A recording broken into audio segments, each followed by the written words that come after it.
It is my pleasure to introduce to you Mr. Dave Barry.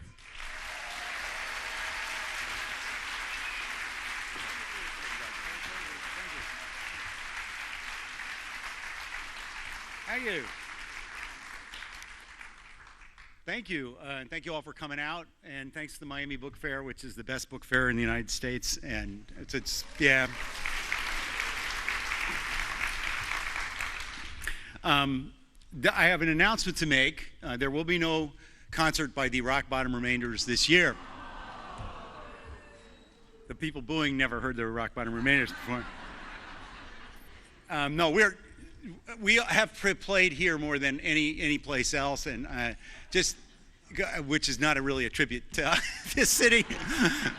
No other city will have us that many times. We play, it's a genre we call hard listening music.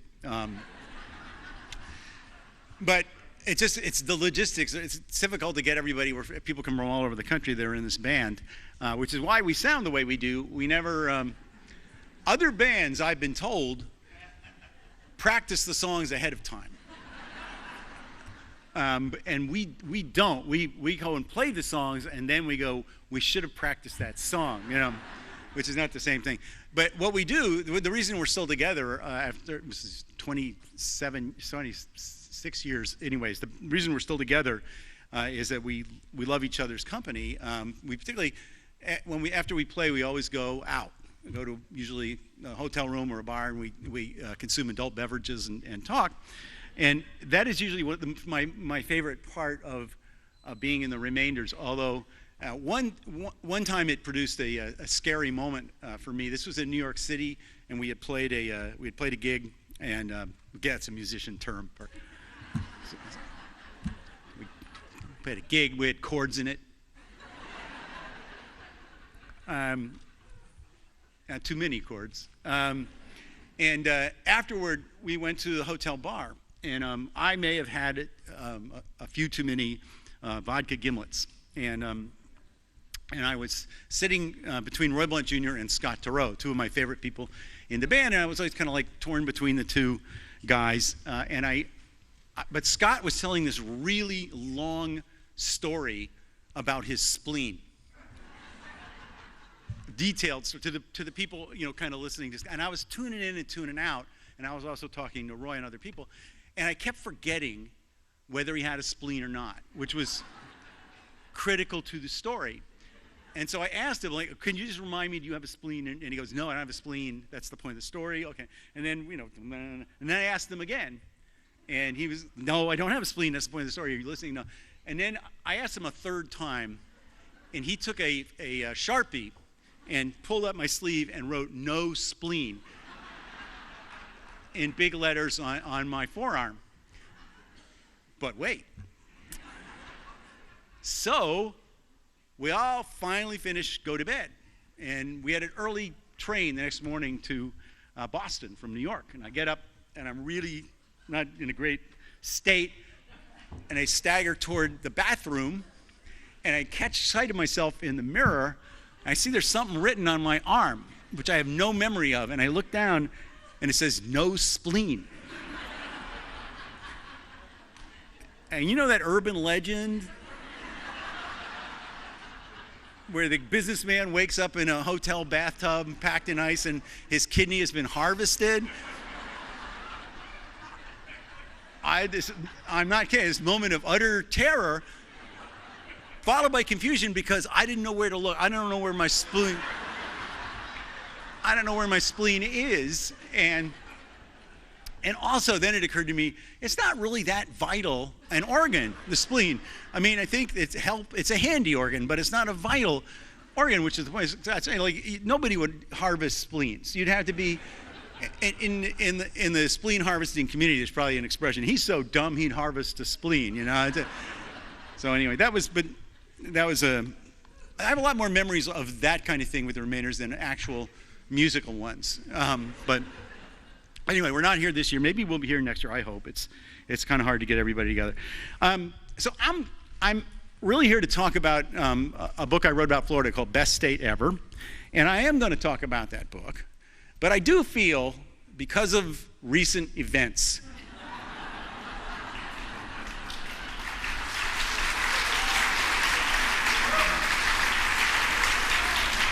that I need to address something that happened. It's got a lot of people down, including me. I'm referring to the fact that last week my daughter got her Florida driver's license. And I don't know how many of you, all of you drive down here. My joke always about Florida has been everybody here drives according to the law of his or her individual country of origin. But it's terrifying when your child is out there, because we're all kind of used to it. But she read the manual. The Florida driver, it's a pack of lies. It says, like, when you come to a stop sign, everybody's going to stop. Not in Miami, they're not, you know. So I wanted to. I wrote an essay for my daughter. It's actually in a book I wrote called "Live Right and Find Happiness," although beer is much faster. And I just wanted to read a little essay. This was dedicated to my daughter when she got her permit in the state of Florida. I wrote a reality-based Florida driver's manual, Q&A. Q, Florida law strictly prohibits texting while driving. Does this law apply to me? A, ha ha, of course not. Q, if I stop at a red light, how will I know when it turns green? A, you will hear honking behind you. This is your cue to start wrapping up your current text, unless, of course, is it important? Q, I have noticed that some roads have more than one lane. What is the purpose of the extra lanes? A, to provide a place for you to swerve into while texting. Q, when I come to a stop sign, do I need to stop? A, you personally? Q, yes. A, no. Q, how is the turn signal used in Florida? A, it is used to indicate to other motorists that you do not realize your turn signal is blinking.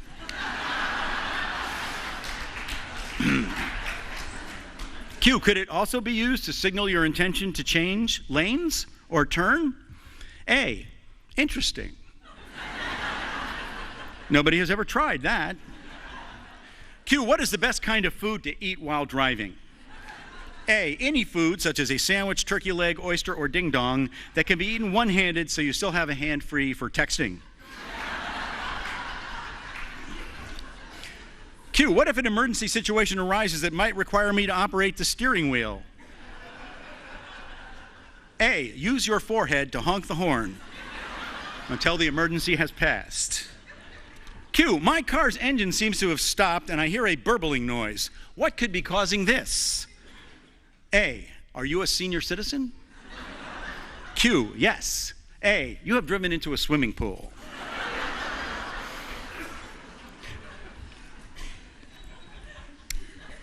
Q, I've had a few drinks. How can I tell if I should drive? A, take this simple test. Are you wearing your underpants on your head? Q, not my underpants, no. A, then you are good to go. Q, what is all that shouting? A, are you a senior citizen?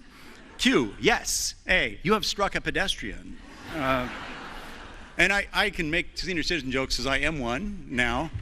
And let's be honest, we're not all the best drivers. I believe I've told this story before that this is a few years ago, Miami police stopped a 72-year-old man driving a Chevrolet Cobalt, which is that's not that weird, except where they stopped him, runway 9, my international airport.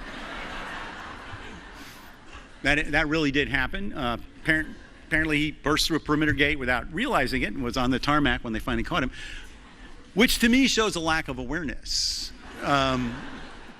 I don't know about you, but if I'm driving and I notice I'm tailgating a 757, I'm going to say, whoa, I'm not on the Lejeune anymore here, am I? And also we have, again, not to be knocking the seniors, I am one, but the couples that drive by the Seeing Eye Wife system. You know what I'm talking about? It's a couple, the man drives. Why? Because the man drives. Right? Man's been driving for 70 years, but he can no longer see. He has outsourced the seeing to his wife. He was like, it's an arrow. No, it's not turning that way. No, it's that kind of, anyway. So now I will talk a little bit about the Florida book, and then I'll take questions and we can talk about whatever you want. I have a feeling you know what you want to talk about. Although I don't know that we really do anymore. I want to talk about it. But anyway, the book is called The Best State Ever. And I consider myself a Floridian. I lived here long. I moved to Miami in 1986 from the United States. And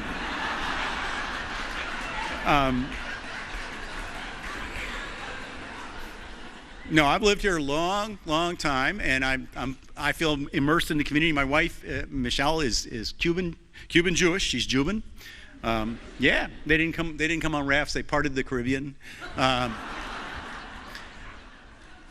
But I kind of immersed in the culture. I speak fluent Spanish, not the whole language. I can say one thing, which is un momento, mi esposa habla español. But I can say that fluently. And I have long been a defender of the city of Miami. And for most of the time I've lived down here, Florida really wasn't the joke. Miami was the joke. People made fun of people.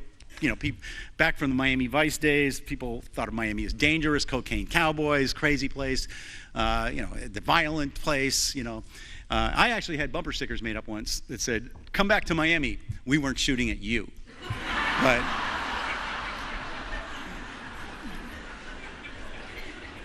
which for some reason the Chamber of Commerce didn't adopt, but I still think it'd be a good slogan.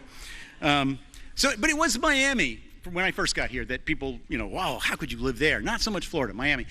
When Florida, it's this sort of the feeling of otherness began to expand and cover the entire state of Florida was the 2000 presidential election, which when Florida lived up to its motto, Florida, you can't spell it without duh.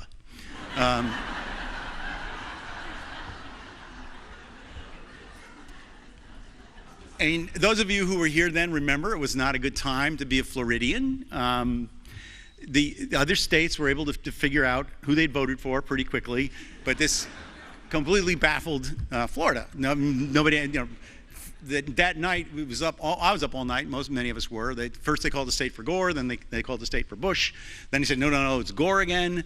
Then I think for a little while William Shatner was leading the, and by morning, nobody knew. It was a complete mess, and for the next few weeks, we were the butt of every joke there was, every night. And they kept showing on the news the elections officials holding up the ballots that had been chewed by weasels. We didn't know what these people had done to these things. I at the time proposed it because the problem was Florida voters were unable to successfully poke a hole in a piece of cardboard. That really is what it came down to. And so I, at the time, proposed that we have a Florida voter-proof ballot, which would be you would print photographs of the candidates' faces on the ballot, and you would vote by poking out your candidate's eyeball. Well, another great idea that nobody took me up on. So anyway, that was when we became the joke state, and we are, to this day, the joke state. I think you're probably all familiar with the Florida Man thing. Florida Man. There's this website called Florida Man. It's devoted to just weird stories out of Florida, and there are so many of them. It's almost impossible to believe that every day. I was going to read you. These are actual Florida Man headlines. Florida Man poses as Superman on side of road while pantless urinating. Knife-wielding Florida Man tries to rescue imaginary girlfriend from garbage truck. Florida Man says he danced on patrol car in order to escape vampires. Florida Man seen masturbating into stuffed animal in Walmart bedding department. Florida Man shoots sister in butt with BB gun because she gave him a penis-shaped birthday cake. And those are all real headlines, and that's just every day of the year, over and over again. Year to year, Florida we do produce an amazing amount of weirdness. My statistic is we have 6% of the nation's population and produce 57% of the nation's weirdness, which is a statistic, right? You can quote it. And the thing that bothers me about that, and one of the defenses I mount in the book, is that yes, this is going on. There are just more weird stories happen here than happen in other states. I think pound for pound, nobody's going to dispute that. But it isn't necessarily Florida's fault. And I will give you an example of why I say that. This is a story, true story, that you may remember when it happened. It was international news, went viral. And it happened in Florida. What happened was and this involved a woman, not a man. The woman was driving south on the overseas highway going to Key West. And she was, according to the Florida State Police Highway Patrol report, filed on this incident later. She was in a hurry because she wanted to see her boyfriend in Key West. And she wanted to look good for him. And this is all, again, according to the police report. So she decided to shave her bikini region. Now, some people would have pulled over to the side of the road.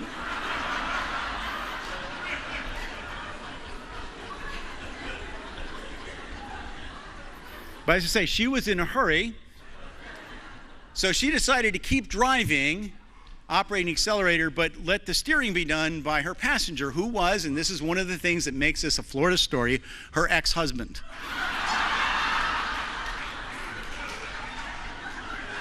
I'm not making any of this up. This is a true story. So they're going southbound at about 45 miles an hour.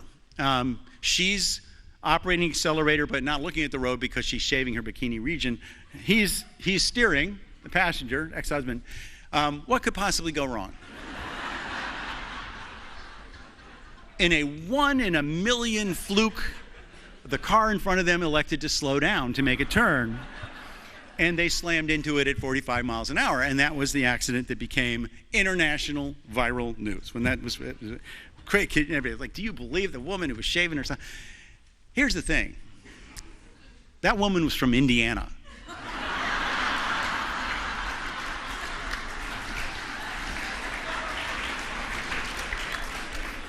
She was shaving her Hoosier. If you wondered all this time what that word meant. But my point is, Florida gets the blame. Florida, weird. But this is true of many of these stories. People, like a guy decides to pleasure himself in a stuffed animal in the bedding department of Walmart. He's not going to go to Ohio to do that. He's coming here, okay? We are Ellis Island for these people, okay?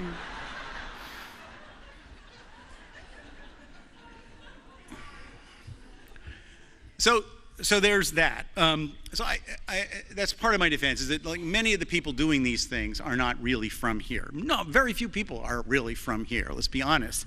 And there are some wonderful things about our state. We have terrific weather down here, except during hurricane season, which runs from June through the following June. How many of you got taken in by Matthew this year? And I was holding out because I'm so used to this, same drill. It's coming here. Yeah, right. It's coming here. It's coming. No, really, it could. It's gonna, don't everybody be calm, but this could kill you. So you're staying calm. And finally, they keep showing the cone and the thing and you, even though it's not coming here because it never seems to come here, you just have to go to Publix.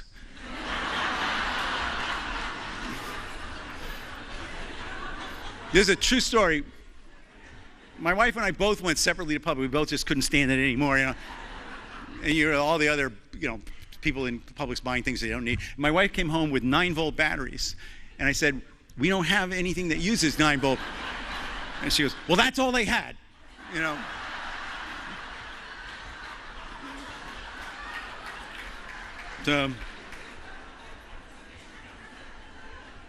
But other than that, the weather here is lovely. We love it. The taxes here are low. We have no state income tax here, which is one of the reasons, that's probably why 2/3 of you are here right now.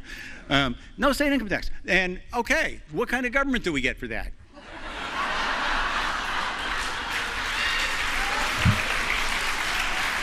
Wait. We get incompetent and corrupt government. New York has really high taxes. They also have incompetent and corrupt government. So does California, New Jersey. We're getting incompetent, corrupt government for way less, is the point I'm making here. But most of the book is, in fact, a travel log, a love letter to the state of Florida. You know, a lot of people, when they come to Florida now, they go, to them that means they land at the airport in Orlando, they go to one of the big theme parks, they go back to the airport and they go home, and that's Florida. That's their visit to Florida. And that is part of Florida. But there's a lot more to Florida than that.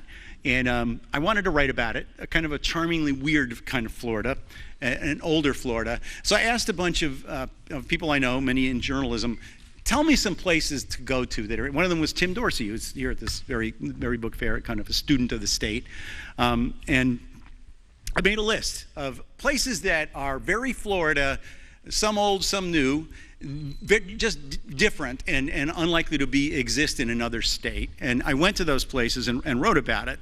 And I went to each of I ranked they mostly are tourist attractions, and I ranked them on a scale of 1 to 5 out-of-order mold-o-matic machines. Have you ever seen these machines? Back in the, I don't know, probably in the 50s, some guy went around and sold these things to every tourist attraction in Florida. These giant, they look like jukeboxes, and you feed money in. Now it's $2, I think, and nothing happens because they're always out of order. But I did find one that works, and it hisses and it steams. It's a pneumatic, and it's, and it produces what looks like a ball of mucus, shaped like a mermaid or a turtle or whatever it is. It's the stupidest thing ever. So anyway, I love it, and I went every place I went. I would almost always find an out-of-order mold-o-matic machine, but that was my ranking system. And mostly I went to tourists. I talk about some of the other things you can see in this state. One of my favorite, you may have seen this, at the Wildwood exit of whatever that highway is.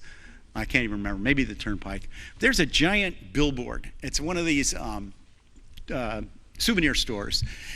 And it says, and it's been this way for years, it says, wind chimes, gator heads. How many times have you said to yourself, I need a wind chime and I need a gator head, but I don't want to make 2 stops,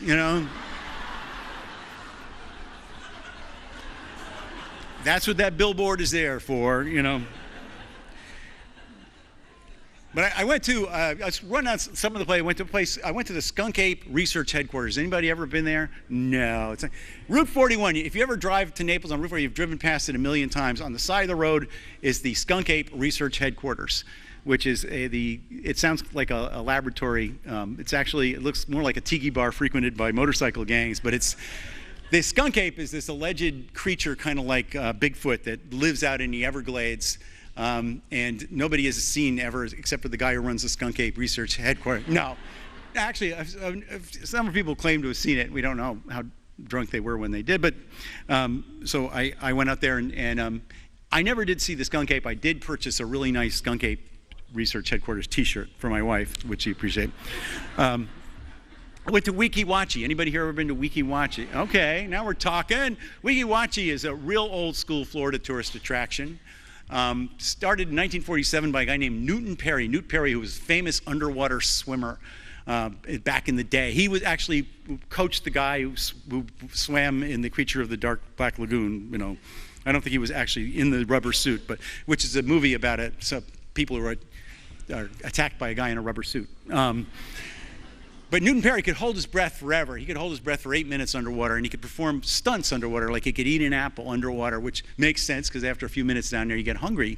But he converted this spring up in Weeki Wachee, this gushing underwater spring, into an underwater theater with a plate glass window, and mermaids. They're women wearing rubber tails, come swimming up, and they swim in front of you, and they breathe through air hoses occasionally, and they drink a beverage and eat an apple underwater. And this was a big deal in the 50s and 60s. This was one of the biggest tourist attractions in the state. And then along came Disney World and just wiped out these places. Although Weeki Wachee is still there. But I mean, if you think about kids, you say to your kids today, hey kids, you want to go see Harry Potter, or do you want to go on Space Mountain, or should we watch women in rubber tails eat an apple underwater? Kids, we don't. These kids today, But Weeki Wachee is still going as a state park. Your tax dollars are paying for Weeki Wachee, which they're also paying for Rick Scott. So you decide how you feel about that. I went to a place called The Villages. Yeah. Where there's wild sex going on day and night. senior citizens having sex. Actually, there isn't. That's like there's one guy wrote a book, and in it he has one chapter where this guy brags about he has sex a lot up there, and it just drove America crazy. The idea that senior citizens, by which I mean people my age, are actually having sex. Whoa, So there's like 300 magazine articles written about the villages, all of which mention sex and STDs in like the first paragraph. So I went up there and spent a couple of nights. There's line dancing is what's going on up there. There's a tremendous amount of line dance. I thought I kind of like the villages. I don't personally want to live there, but it's kind of charming because you know how like if you go to a wedding nowadays and there's like younger people and older people and they start to play like old person music, like Jeremiah was a wolf, and all the old people get out. And all the kids go, like, this place is nothing but these people. No young people laughing at them. So it's like they're enjoying themselves up there. They have a few inexpensive cocktails. They get in and do line dances, and nobody makes fun of them. And I kind of found it charming. I liked the villages. I went to Gatorland. Anybody been to Gatorland? Home of the Gator Jumperoo. I gave it 3.5 out of order Mold-O-Matics. That's how impressive. This is where they dangle chickens over the water, and gators come up and snatch them out of, and tourists cheer like crazy. It's stupid, but I liked it a lot. I went to a place, Lock and Load, Miami. I don't know where you can rent machine guns. And I rented a machine gun, and I wet my pants. Not really, but I was too scared to wet my pants. They let me have a machine gun, but there was a big, strong man right behind me, ready to punch me senseless if I did anything stupid. So I went to Live nightclub, and let me just say, nobody in this room could get in. Because it's like this impossible to get into hot nightclub. I got in because I pulled strings, but if I had tried to get in the right way, which is by standing in line and trying to look young and attractive, years from now there would just be my corpse there, like skeleton, still waiting to catch the eye of the bouncer through my eye sockets, that were eyeless. Anyway, went to Key West with a friend of mine. Tried to drink all the beer in Key West in one weekend, and we came close. We came mighty close. But the one I wanted to read you a little bit of one essay I wrote about what I think was probably the most interesting and weirdest place I went in the state of Florida, which is a town called Cassadaga. So some of you are familiar with Cassadaga. A round of applause here for Cassadaga. Cassadaga is a community of spiritualists, mediums, and psychics. So when you drive in, it's this little kind of out-of-the-way little town. And I went there the week before Halloween, which is the creepiest time to go there.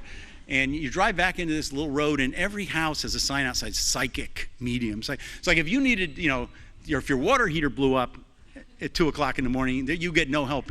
But if you needed an emergency tarot card reading, help would be minutes away. And I stayed at the Cassadaga Hotel, which is a really creepy hotel. The shower it was the psycho shower in my bathroom.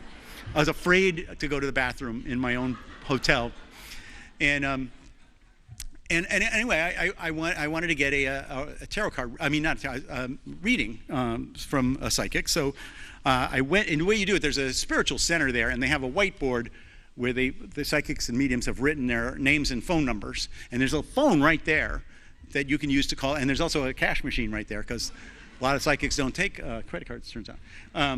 And it says to decide which psychic or medium you should use your intuition. So I'm going to just read you about my reading. Using my intuition, I start at the top of the list. After getting several voicemail machines, I reach a live medium, whom I will call Judy. She tells me she just had a cancellation, so she has an availability right away.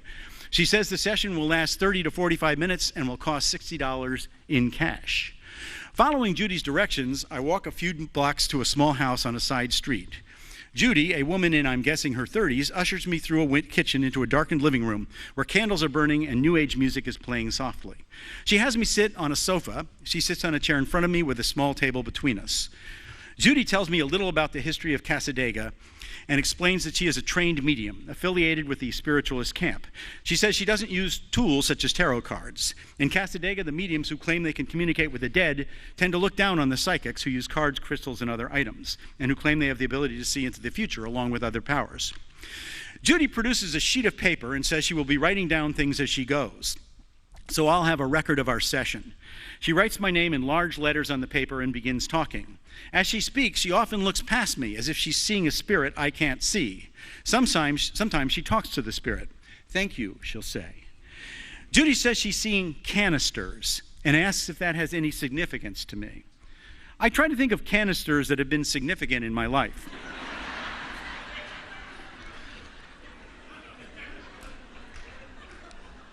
But nothing comes to mind. To be honest, I can go for months without thinking of canisters. Judy says it might have something to do with oil or an auto shop, and that placement is important. She goes on for a while talking about the placement of the canisters, but it's not ringing any bells. I'm starting to feel bad, like I'm letting Judy and the spirit community down. Judy says she's seeing the number 76. I rack my brain, but all I can come up with is the song 76 Trombones, which is a rousing show tune, but not one with which I feel a deep personal connection. I shake my head. Judy says she's picking up something about bowling balls and brings up placement again. I shake my head again. I'm not a bowler. I am totally failing at this. Judy asks me if I have trouble eating. I wish, I say. This is turning into a nightmare. Judy says she's getting something about a woman who maybe has something to do with race cars. I shake my head again. My wife happens to be a woman, and she's a fast driver, but not of race cars. She's an SUV woman. I begin to think the dead people Judy's talking to have me confused with somebody else.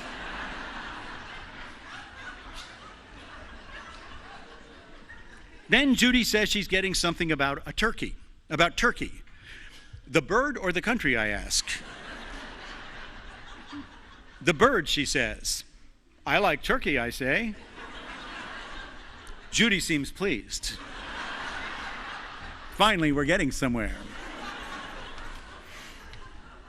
Judy says she's getting something about music. I tell her I'm in a band. This is true. I'm in an authored rock band called the Rock Bottom Remainders. We are not good at music, but we do attempt to play it. Judy asks about the name Ron. I tell her my wife's cousin's husband is named Ron.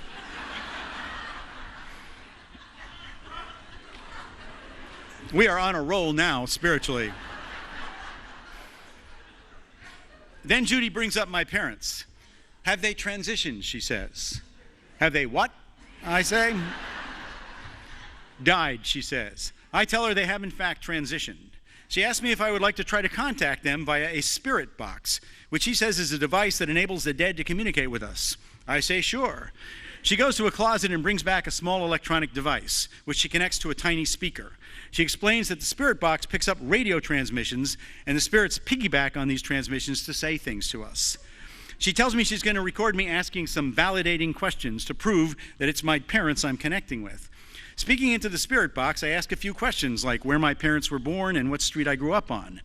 Then we go through a process wherein Judy plays back my questions, and we both listen intently to the spirit box, trying to pick out messages from beyond as the box emits static, random sounds and fragments of radio broadcasts. To you, this probably sounds like a load of hooey. But I can state for a fact, as a person who witnessed it firsthand, that you are absolutely correct. It is a large, steaming, fragrant pile of hooey. I have a hard time keeping a straight face. Judy would say, "Did you hear that?" And I'd say, "What?" And she'd say, "It sounded like love you. Listen." Then she'd play a staticky random sound that could have been love you, but also could have been trampoline, fester, dirigible, Neil Sedaka, Montpelier, or pretty much anything else. And I'd go, huh. We do that for a while, Judy hearing my parents telling me that they're happy being dead and they love me hearing static. Finally, mercifully, our session ends. I pay Judy and leave with a piece of paper on which she has written notes about canisters, placement, etc. As I walk away, I find myself thinking about my parents. They both had excellent senses of humor, and they would have been immensely entertained by the spirit box. So I guess in a way, Judy did connect me with them. It was totally worth $60. Anyway.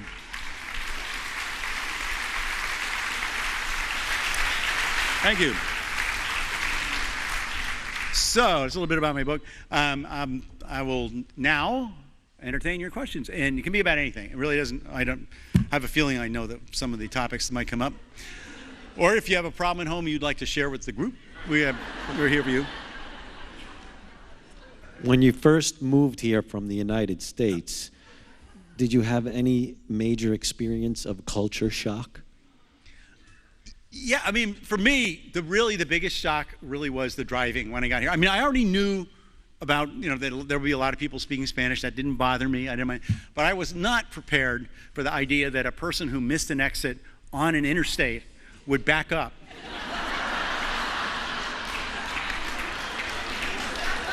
To make that turn. So that is still in a way the part that I find hardest. But I love Miami. Most of what shocks people I find funny most of the time. But yeah. Thank you. I haven't heard you speak about traffic circles. They're proliferating. Now, in a place like England, roundabouts work because people respect. Here it seems to be, I dare you to hit me, and the other car says, I double dare you. Yeah, only Miamians would make traffic circles into a hostile thing. But I think there are people who just wait until you're close and then go out into the...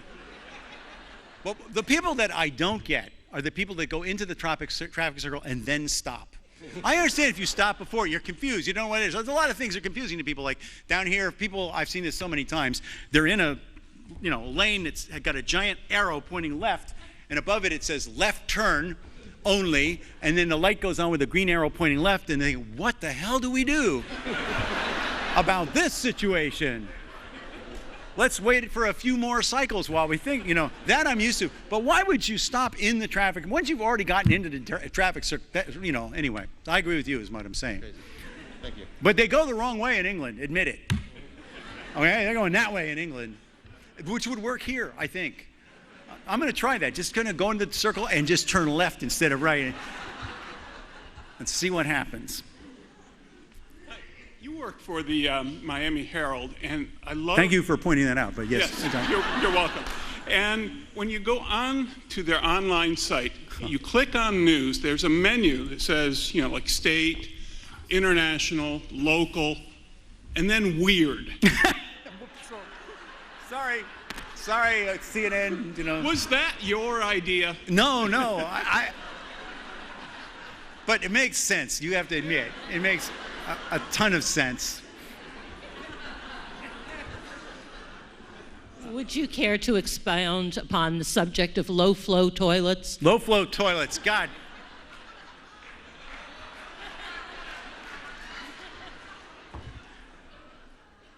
We used to have great toilets in this country.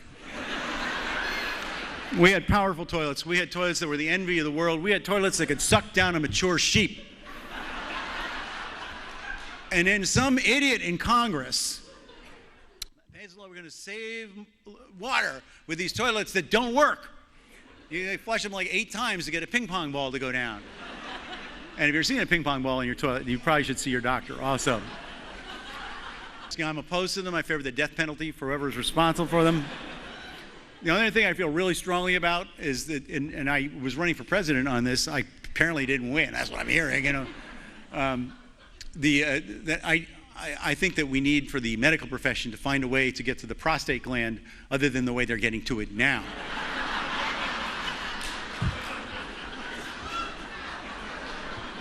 Who's with me? Men, who's with me on that? We have a procedure where the doctor stands 85 yards away and goes, looks good from here, Dave. Because men hate that procedure. My doctor, because you're like tense. The doctor hates it, you hate it. They always wait to the end of the exam because they're kind of hoping there'll be a nuclear war. And the bad news is that, civilization is destroyed. Good news, we don't have to do that. So they always wait to the end. And my doctors, and maybe even in this room, I don't know, it's Curtis Hamburg, he's a wonderful doctor. But the first time I had a physical with him, and we get to that moment, and I'm turning around, my pants are down, he's putting on the glove,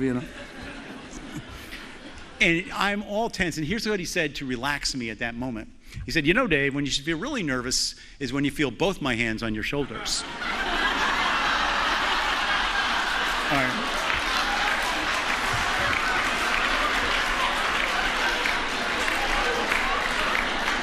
That is not my joke. That's my doctor's. That's Curtis Hamburg's joke. Yeah. Sorry. Hi. Hi there. My father works for a newspaper and writes a column. But your father works where? He works for a newspaper. Okay. He's the editor of our local newspaper in Vancouver, Washington.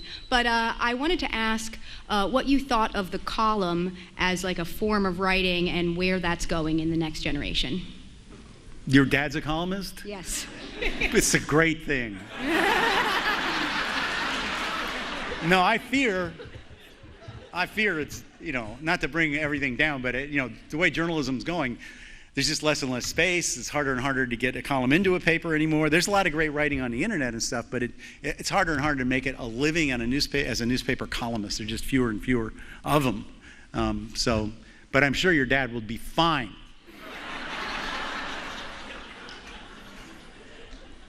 Why won't you run for governor? I think that's a wonderful note to end our session on. Let's give a round of applause. David Barry. Thank you. Thank you very much. Thank you all. Thank you.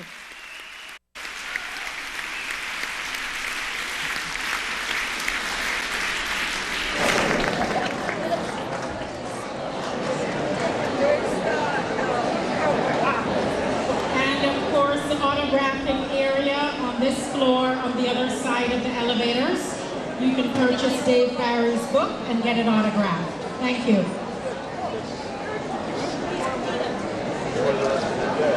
Enjoy the rest of the book there, and I'll probably pass you sometime in the